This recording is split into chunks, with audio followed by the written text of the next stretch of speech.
With Marcus Freeman and the Notre Dame Fighting Irish coming off of their bye and going into their 5-game stretch to finish the season, there are a lot of questions nationwide as to whether or not the Notre Dame Fighting Irish are worthy of going into the college football playoff. But with these final 5 games, the only questions that people in Irish Nation have are if the offensive line can hold up and continue to pave the way for the most dynamic backfield in college football.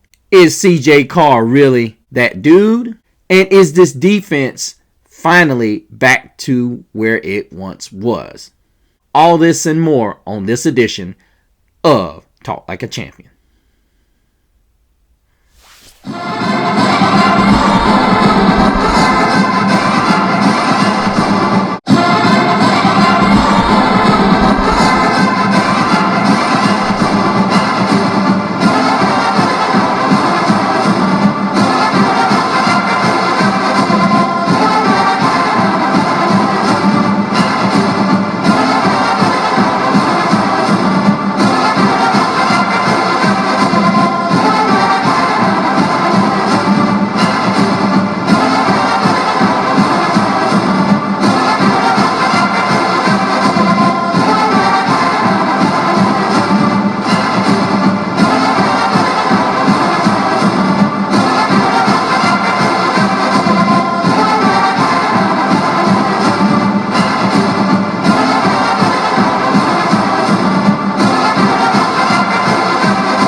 Welcome back, Irish Nation.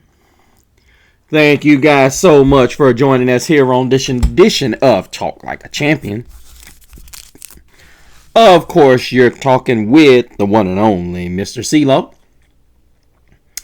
And guys, I just hope you are doing well. We are coming up on Halloween. I am an individual that doesn't mind a good dress up, but I really don't celebrate Halloween. But those of you who do, have a great time. Be safe.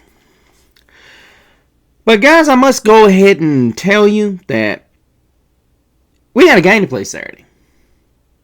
And we've had 2 weeks to relish on our victory, our rival victory over USC. But now it's time for the home stretch.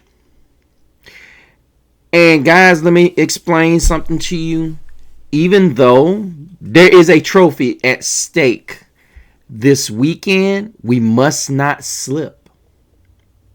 This is one of those games where Boston College is not very good defensively. They're not very good on the offensive line on offense, which translates into possible issues when you think about where this Boston College team, what this Boston College team could present to this Irish football team. Now, I know a lot of people are going to chuckle and they're going to say, what problems? It's very difficult to look, but needless to say, you've got a coach in Bill Callahan who's got experience coaching in the offense at Alabama. He's also been in the National Football League, so he very well understands the concept of any given Sunday. Just like there's any given Saturday, which makes college football such a beautiful thing. And it would not be to the Irish's best interest to go out there and basically, in a nutshell, and underestimate this team. Now, when you go out and listen to Vegas say, okay, this is a team that is a 28-point favorite, that's when you're playing at your best. Now, I'm not going to lecture you guys, but, oh, by the way, you guys see my new thread? Bruh. Who cares? Y'all see that? Stop the cap. It's beautiful. Beautiful. Love this new design, by the way. But barring me, it's so important that the guys go out here and they understand what's at stake and what they must get done. They must go into this game with the idea, we got to put the thing on Boston College. We got to put the clamps on them in Chestnut Hill. We got to walk out of there with no doubt that Boston College, the minute they kicked off, that they did not have a chance. Now, the reason being is If you walk out of there and this game is less than 25 to 24 points, that's when the doubt starts to creep in within not only the AP pollsters, the public opinion is going to be there. If you guys watched my show about the haters about Notre Dame's independence and so on and so forth, you will understand once this team struggles against Boston College why the haters are going to come out. Because ultimately, nobody wants to see Notre Dame in the college football playoff. Now, the people that know football really understand why nobody wants to see Notre Dame, because the fact of the matter is they can beat anybody when CJ Carr is on. Because when you watch the USC game, as bad as Carr was, look what we did to USC. Look at it. And I mean, honestly, there was anywhere from 14 to 28 points left on the scoreboard. Easily. And I think this offense, in my opinion, and I think Mike Denbrock is really starting to get back. Because, I mean, whether you realize it or not, when you have a quarterback like Riley Leonard, as much as he was a blessing, he was a curse. Because, needless to say, and this is no knock on Riley, but Mike Denbrock was unable to do what he does best in the passing game. So he really had to, and you have to give Denbrock a lot of credit. He started to settle into some of those bad habits and tendencies with Riley Leonard, and you could still see some of those in action with CJ Carr, because you look at it now with the third down inability for him to commit to first down, convert first downs on third and shorts and third inside the red zone. It's almost like he's relearning how to do that. That's not a good thing when you're looking at a team that very much depends on getting those first downs. And then you have the type of backfield that you have with Jadarian Price and Jeremiah Love. I've said since from the get-go that maybe we need to put both of them on the field. And I'm not talking about in no stinking Wildcat. I'm talking about put them in the backfield. Arguably kind of like what Pete Carroll should have done in the national championship game. Put Lindell White and Reggie Bush in the game. Either give the handoff to Jadarian Price up the middle and let Jeremiah Love follow him through the hole, or you fake the handoff to Jadarian Price and run a toss play with Jeremiah Love, get him out there in one-on-one space. Or better yet, fake the handoff, have Jeremiah Love fake outside, or go outside, cut it back inside on an inside slant, beat the defender to the inside because he's going to be one-on-one. Toss it for a touchdown. Or you could have your tight ends leaking out. But if you got both of them, you got to decide as a defense where it's coming from. You make the defense decide what the play is going to be. And I know a lot of people are going to say, well, you got to pick one, dude. You got to know. Well, you basically can put a guy in motion and see what they're running. A lot of people are going to say, well, they're going to run man. All you really got to do is put Jeremiah Love or Jadarian Price out wide to start the play and see who's covering him. That's going to tell you who your matchups are right off the rip. I know I'm getting into X's and O's, but I love doing X's and O's. They're a lot of fun. But ultimately, this is a Boston College defense that is not very good. I think I heard a rumor that arguably one of their top secondary guys had to move from safety to play the corner position because they've had so many injuries in their secondary. So that's not a good thing. And I think I heard somebody also say this could be a game that CJ Carr goes off because of their lack of inability to cover in the secondary and their lack of pass rush as well. But then I've heard they do pretty well against the run, but I think Callahan, from what he said in his press conference, he's probably going to try to do the opposite of what USC did, which is slow down the run. Probably the best way they can, which they're probably going to use 8 and 9 guys and dare CJ Carr to beat them down the field. So ultimately, I think it's going to be a decision of whether or not Boston College plays press coverage or they're going to allow them cushion. So it's going to be one of those whether they're going to want you to dink and dunk, or force CJ Carr to put some serious, throw some serious darts down the field and allow these receivers to get separation. Like I said, we haven't seen much of Malachi Fields over the last couple of weeks. And this is the problem I say with so many Notre Dame fans. What is the point of us going out getting top-notch receivers if we're not going to utilize them? I mean, I get it. CJ Carr's a redshirt freshman. But ultimately, you've got to figure out ways to get these guys the ball. Malachi Fields is a great boundary receiver.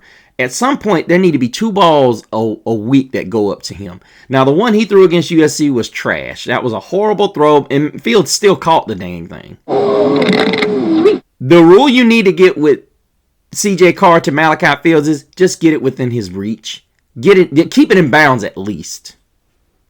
Keep it in bounds. Now, granted, it should have been a catch, but that's on CJ Carr to keep that thing in bounds.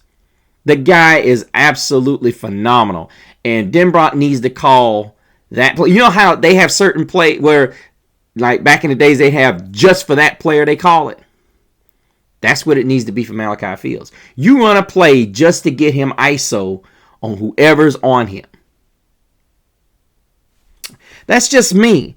And the reality of it is, when you got a guy like a budding stud like Jordan Faison, who's coming into his own, primarily because you haven't seen much of Jaden Greathouse this year. I'm going to keep talking about this kid. Jaden Greathouse is a guy that, in my opinion, he's going to take this receiving corps to another level, because you don't just erase a guy who was so good in the Penn State and the national championship game. That's no fluke. This dude is a superstar in the making. He's just been hampered by an injury. And there's rumors that he could come back this week. And honestly, it would be a good time for him to come back. Because needless to say, we need to start getting him worked into the offense. Because don't look now, but the midshipmen are next week. And they're unbeaten. Yeah! Exactly, ladies and gentlemen. And that's what we need. We need another ranked Navy football team, because unlike so many teams in the SEC, i.e. South Carolina, that get ranked 13th and they get their butts whooped, and all of a sudden that's considered a brand win. Son of a bitch! So, as I said, as I'm shooting this show here, I truly believe that this could be a serious blowout type game for CJ Carr. And I'm not talking about school board. I know a lot of people are going to say, well, you're disrespecting Boston College. Listen, we understand that Boston College is in a serious transition. They're trying to get back to where they were. And Callahan's trying to get it on board. But when you lose a quarterback that has been the foundation of what you've been doing recently, and you really don't have much of a running game, and you're trying to get this offensive line put together, it's tough. And I really feel for Bill Callahan over in Chestnut Hill. I think it's very difficult to go out there and try to get a team motivated to come out when they know they're facing a football team such as Notre Dame. But they also understand that this could be a week that they get all the flowers if they can pull out an upset. So I'm not looking for Boston College to just give up. Okay, they're in front of their fans. You got to remember, you got a guy like Castellanos that came from there, and you've got guys like Zay Flowers that have played there. So these guys are no shortage of ballers. They've got a few guys out there that are good players, such as Bond. 547 in yardage receiving, 56 grabs on the year. He's only got 1 touchdown. But that's the other thing. The offense for the Eagles has not been a great scoring offense. They've been a horrible points a defense as far as points given up and yards given up, yards per carry given up, and it's just a situation where Callahan hasn't got the guys. He hasn't got the type of horses or type of athletes that Notre Dame is so blessed to have. And we're grateful for that.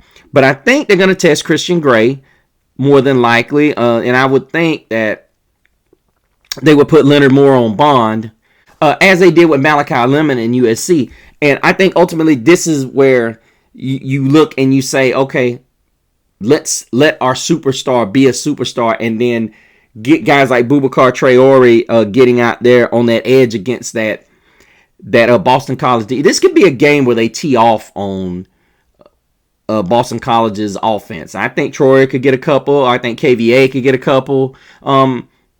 Maybe even Bryant Young can get to come out and do what we all thought he was going to be able to do. Maybe take that sophomore step. And who knows, it could be a run all the way to the national championship. Uh-oh. Did I give that away?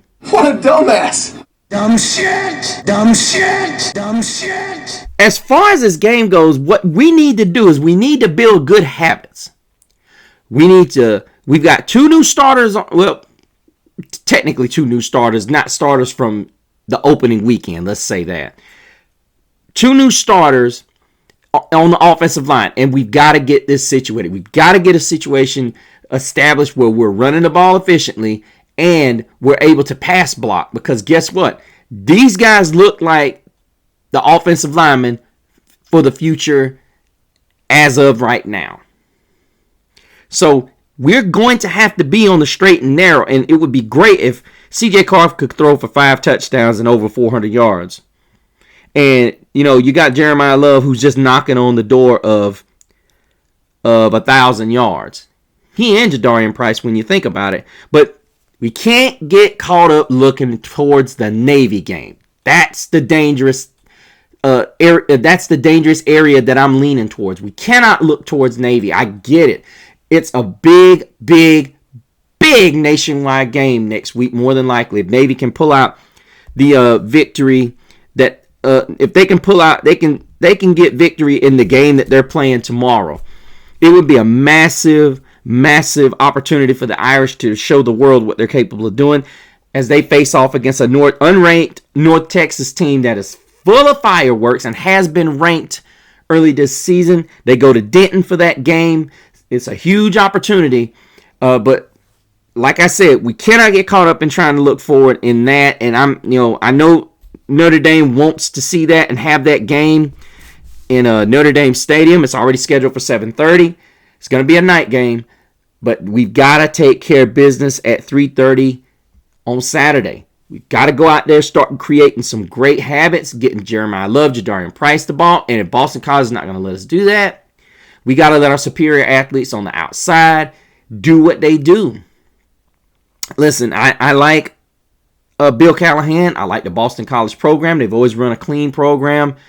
They just don't have the ammunition to run with these guys. They just do not. And no disrespect to Boston College. You guys, I understand. You guys have had better times, and right now is not one of them. And you're running up against a buzzsaw that is possible national champions. And I know a lot of people are saying, stop saying that.